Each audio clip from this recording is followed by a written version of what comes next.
Praise the lord. Good morning అండి. ఈరోజు దేవుని పరిశుద్ధ వాక్యము ప్రసంగి గ్రంథము 8వ అధ్యాయం 5-6 వచనాలు చదువుతున్నాను. ధర్మము ఆచరించు వారికి కీడేమియూ సంభవింపదు. సమయము వచ్చుననియు న్యాయము జరుగుననియు జ్ఞానులు మనస్సున తెలుసుకుందురు. ప్రతి సంగతిని విమర్శించు సమయమును ఏర్పడి ఉన్నది. లేని ఎడల మనుషులు చేయు కీడు బహుభారమగును. ఆమెన్. దేవుని వాక్యం ఏం చెప్తుందంటే, ధర్మాన్ని ఆచరించినప్పుడు ఒక్కొక్కసారి మనకి ఇబ్బందులు ఎదురవ్వచ్చు, ప్రాబ్లమ్స్ రావచ్చు లైఫ్లో కూడా. కానీ కీడు మాత్రం ఏది జరగదు. మన లైఫ్కి అన్యాయం మాత్రం జరగదని దేవుడు ప్రామిస్ చేస్తున్నారు. ఆ విషయాన్ని జ్ఞానులు హృదయంలో తెలుసుకుంటారు. ఒక జడ్జిమెంట్ డే అనేది మన కోసం దేవుడు ఏర్పాటు చేశారు. ఆ రోజు ఇక్కడ మనం చెడ్డవి అని అనుకున్నవి దేవుడి దృష్టిలో మంచివి అవ్వచ్చు. ఇక్కడ మనం మంచిది అని అనుకున్నది దేవుడి దృష్టిలో చెడ్డది అవ్వచ్చు.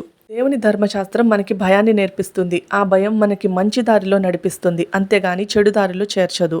ఆయన చెప్పినట్టుగా జీవించి విమర్శ దినంలో దేవుని ఎదుర్కోవడానికి రెడీగా ఉన్నామా?